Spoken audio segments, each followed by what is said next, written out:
Makasih Bu Eli buat kepercayaannya, rekan-rekan. Ya, saya di sini nggak khotbah, saya mau sharing ya. Kita berbagi sama-sama sebagai satu anggota tubuh Kristus.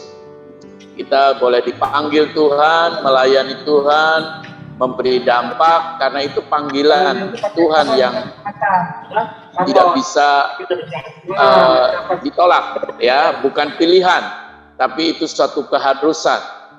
Nah, saudara-saudara sekalian, saya sebetulnya dari kemarin saya udah minta Bu Eli, apa saya dimundur aja, keburu nggak ya? Tadi saya ngebut dari Bandung, barusan nyampe, harusnya sih lebih cepat, tapi waktu saya mau sampai di mana itu Cikampek, seharusnya saya masuk ke jalan layang, ya, saya nggak sadar terlewati, udah ini mau nggak bisa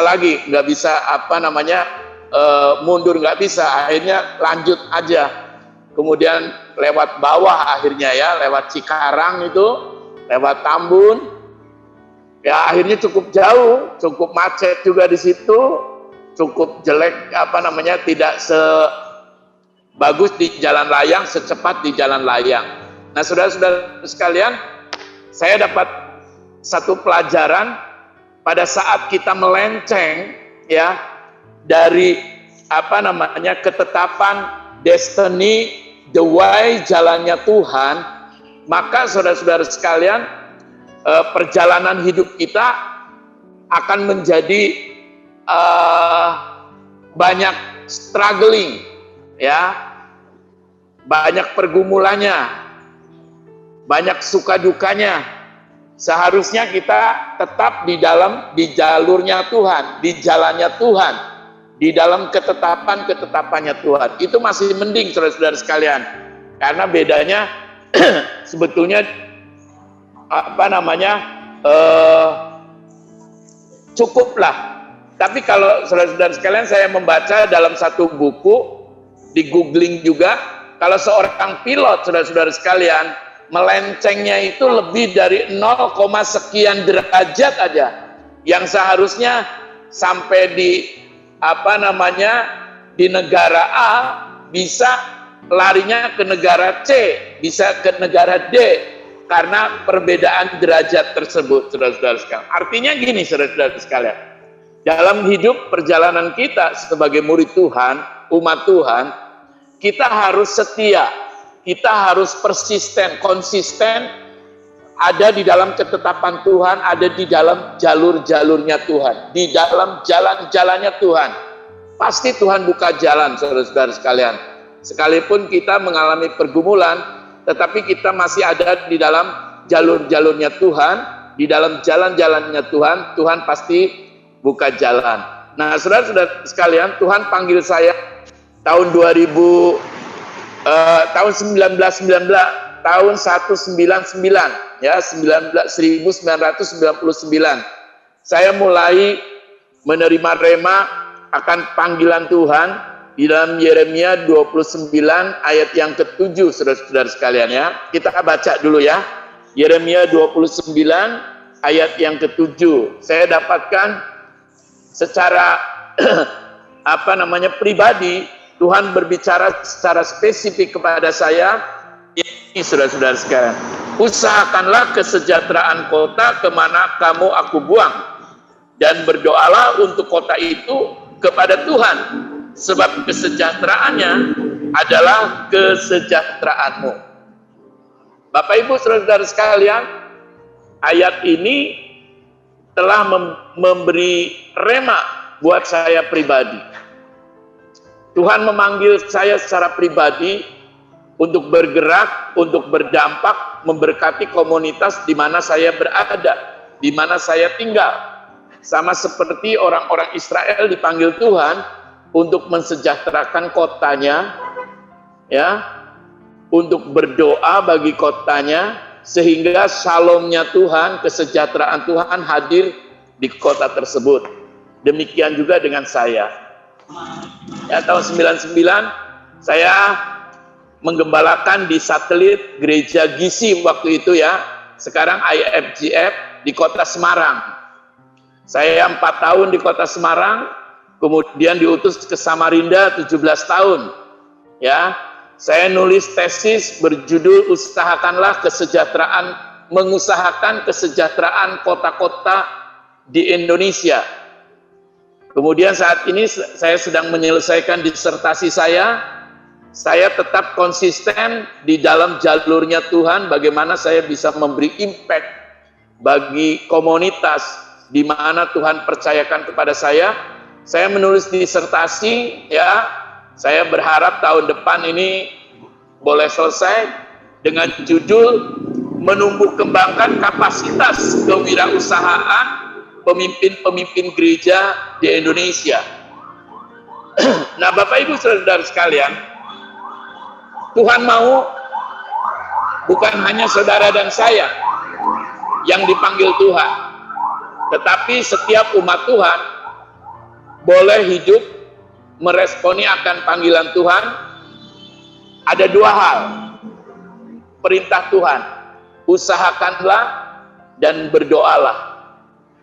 Destininya apa? Tujuannya supaya ada kesejahteraan. Kesejahteraan di sini dalam bahasa aslinya shalom. Ada shalom. Bukankah hari-hari ini setiap umat Tuhan, semua umat manusia membutuhkan shalom? Shalom itu berbicara tentang healthy, kesehatan. Saat ini sangat up to date sekali, sangat relevan sekali, saudara-saudara sekalian. Orang-orang butuh kesehatan. Ya, bahkan ada seseorang yang mengatakan, apalah artinya kita mempunyai segudang duit, ribuan rumah, hektaran tanah, tapi kita terkena sakit COVID. Ya, artinya kesehatan menjadi satu kebutuhan hari-hari ini. Kesehatan. Tuhan juga kita juga membutuhkan kesejahteraan, berbicara tentang wealthy, kekayaan, ya, kemakmuran, prosperity. Setiap umat manusia, banyak orang membutuhkan saudara-saudara sekalian? Kebahagiaan, sukacita. Jadi kesejahteraan jiwanya, kesejahteraan materinya, dan yang terutama kesejahteraan rohaninya, keselamatan, salvation. Jadi sebetulnya shalom itu, saudara-saudara sekalian, itu udah komplit, udah lengkap sekali. Dan orang tidak peduli itu orang Islam, orang Kristen, orang Hindu, Buddha, setiap orang butuh shalom. Damai sejahtera, keselamatan, kesehatan, kekayaan, kemakmuran, ya, kebahagiaan, sukacita. Itu semua orang membutuhkannya. Ada dua perintah Tuhan. Mengusahakanlah dan berdoalah. Nah, 2 kata perintah ini bukan pilihan, tetapi satu keharusan untuk kita responi, saudara-saudara sekalian. Ya, kata perintah usahakanlah dengan berdoalah itu selevel, sama-sama seriusnya. Jadi kalau saudara sekalian berdoa dengan serius untuk hadirnya kesejahteraan shalom di komunitas di mana kita tinggal.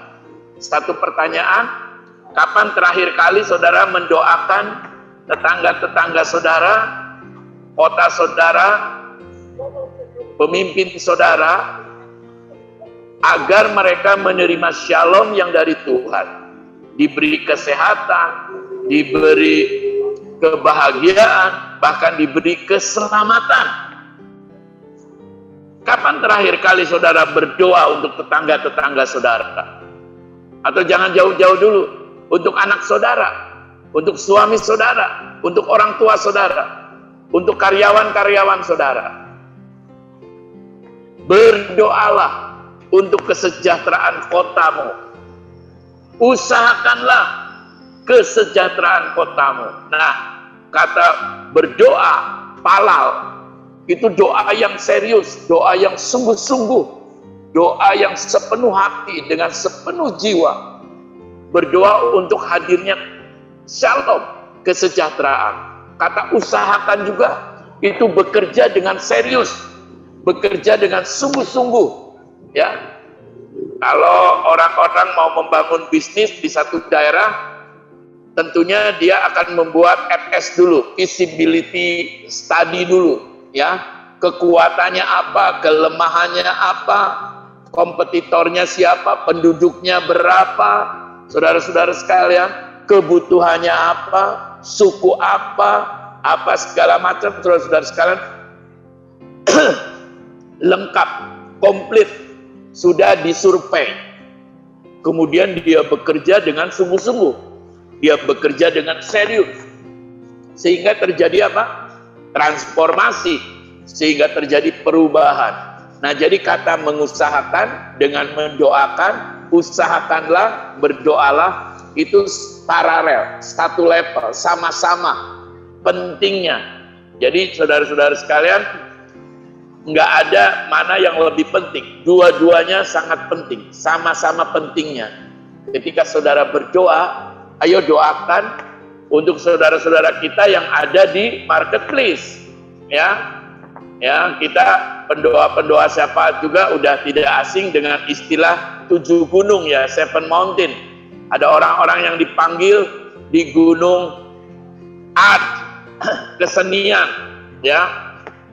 Berapa di antara pendoa-pendoa, engkau berdoa untuk para artis, untuk para seniman, orang-orang yang bekerja di bidang entertainment, supaya mereka memberi dampak buat teman-temannya, memberi pengaruh buat orang-orang di sekitarnya.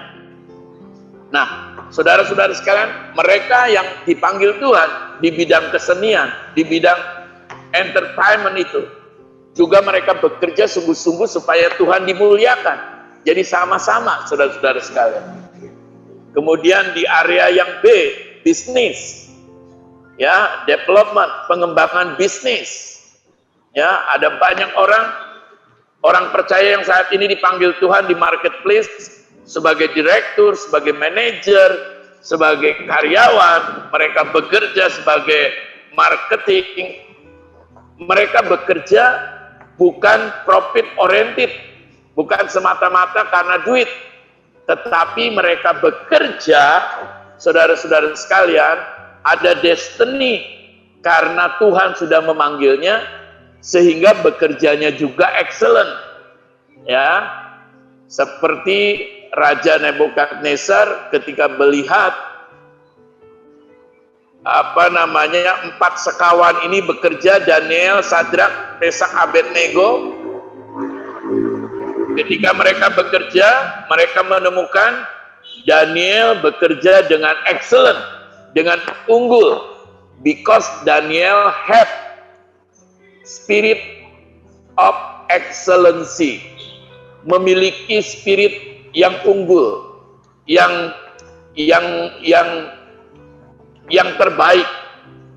Jadi saudara-saudara sekalian, para pendoa, ayo doakan supaya direktur-direktur yang namanya Kristen, ya, yang KTP-nya Kristen, direktur-direktur yang biasa melayani di gereja, worship leader, penerima tamu, usher, berdoa supaya mereka bekerja excellent. Jangan sampai ada cemoohan, wah kalau di gereja Bapak ini seperti malaikat, tapi kalau di tempat pekerjaan, waduh, kayak iblis bertanduk. Nah, berarti nggak jadi kesaksian kan? Oleh karena itu, ayo saudara-saudara sekalian, ya, mereka adalah orang-orang yang butuh topangan doa. Ya, harus ada mentor juga untuk para pebisnis-pebisnis supaya mereka benar-benar bekerja punya pengaruh. Ya, ada di bidang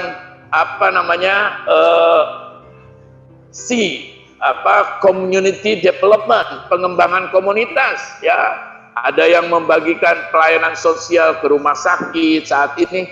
Ini sangat dibutuhkan, ya, anak-anak yatim piatu. Nah, itu ada ininya, ada pilar-pilarnya, ada orang-orang yang dipanggil Tuhan di bidang pelayanan gereja. Kita doakan hamba-hamba Tuhan. Sama, hamba-hamba Tuhan berdoa, bekerja dengan serius, pendoa-pendoa berdoa serius. Doa siapa sungguh-sungguh untuk mereka juga. Orang-orang Kristen yang bekerja di bidang politik, ya, jadi anggota DPR, jadi menteri, jadi duta besar, jadi orang-orang yang ada di pemerintahan yang dipercaya oleh pemerintahan. Ayo kita doakan, kita dukung mereka. Saudara-saudara sekalian, saya yakin percaya kalau ini terjadi, saudara-saudara sekalian, antara perintah doakanlah, berdoalah, dengan usahakanlah ini seimbang, sebanding proporsinya, maka saya yakin percaya kota, komunitas di mana kita berada akan mengalami transformasi yang dari Tuhan. Amin. Kita berdoa, ayo saudara-saudara sekalian, bukan berdoa biasa-biasa lagi, tapi berdoa dengan serius, sungguh-sungguh untuk orang-orang yang ada di marketplace, yang ada di workplace, di tempat kerja mereka. Kita doakan, saudara-saudara sekalian. Sungguh sangat tragik sekali sih sebetulnya hari-hari ini. Justru di provinsi-provinsi yang istilahnya adalah kantong-kantong Kristen, yang notabene-nya ada yang memiliki kekayaan yang luar biasa, saudara-saudara sekalian.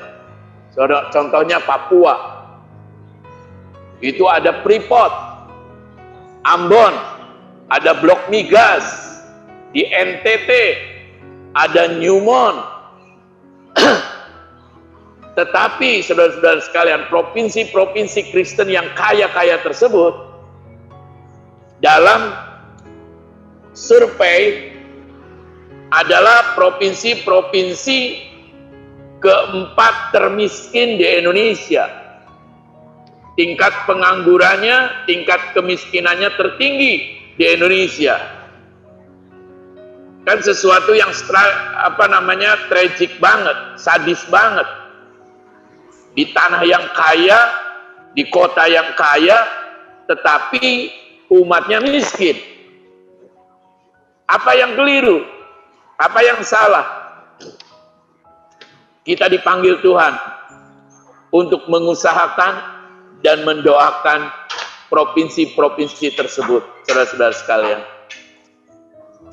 Mari, saudara-saudara sekalian, kita dengan apa yang ada pada kita, sama seperti Tuhan Yesus mengatakan, guru murid-muridnya, di sini udah malam, tidak ada makanan, bagaimana kita bisa memberi makan orang sebanyak ini? Tapi selalu pertanyaan Tuhan, dia bertanya bukan meminta dari kita yang tidak ada, tetapi dia selalu berkata, apa yang ada padamu?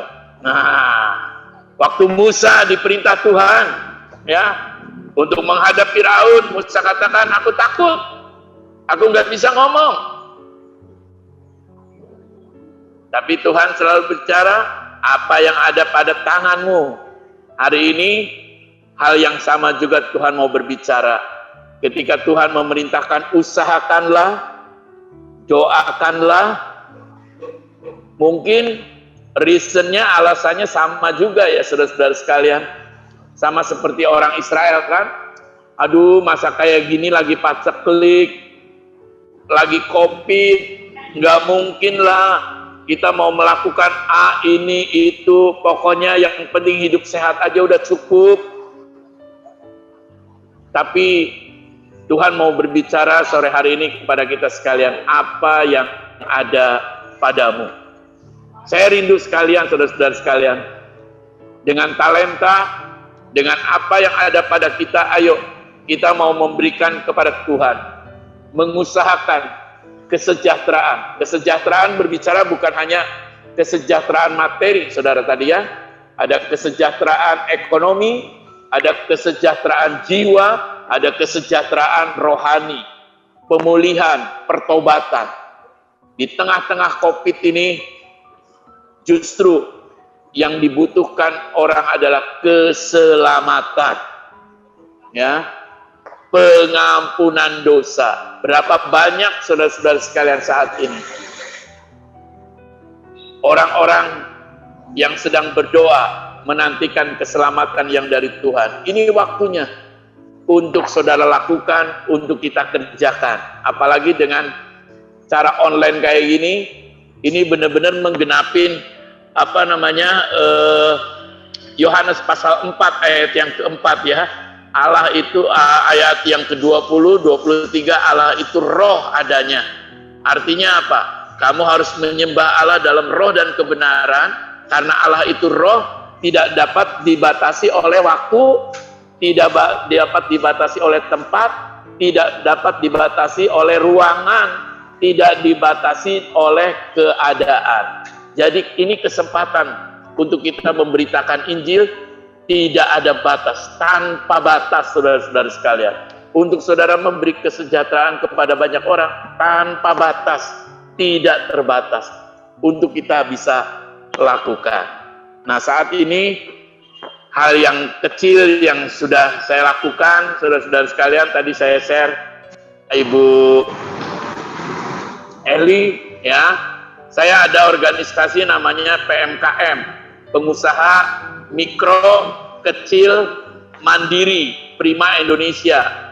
Kami membina ada sekitar jutaan UMKM yang ada di 34 provinsi dan juga saudara-saudara sekalian di mancanegara. Jadi kesempatan ini kesejahteraan ekonomi. Kalau saudara-saudara jemaat Tuhan yang rindu terpanggil untuk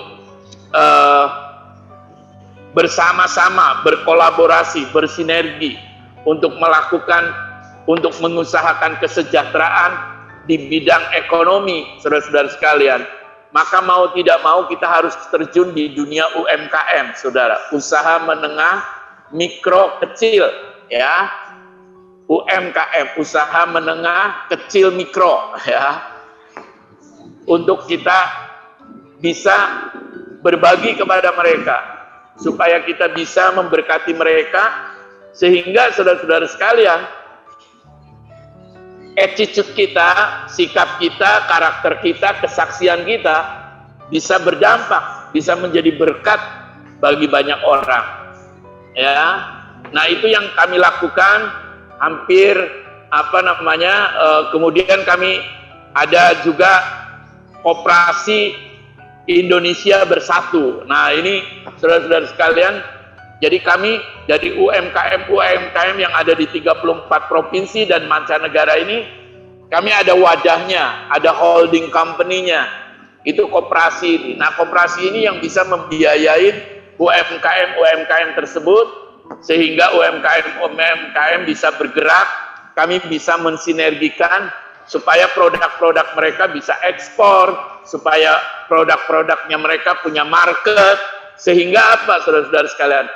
Ekonomi mereka boleh ditingkatkan, ekonomi mereka boleh berubah, sehingga anak-anak Tuhan dengan cara kerjanya yang excellent, dengan etos kerjanya yang baik, boleh menjadi kesaksian bagi banyak orang. Tidak putus-putusnya, saudara-saudara sekalian, saudara-saudara juga ada di jaringan doa, engkau berdoa dengan serius sama, sebanding, selevel dengan apa yang kami lakukan. Jadi bukan saya lebih hebat, tetapi kita sama-sama. Ada yang Tuhan panggil di bidang untuk berdoa kepada Tuhan dan mengusahakan. Ini kesempatan, waktunya, ya. Untuk nanti karena waktunya terbatas, bisa kita share, bisa kita tanya jawab, untuk kita bagaimana kita bisa bersinergi, berkolaborasi. Di sini ada Pak Lukas, ya.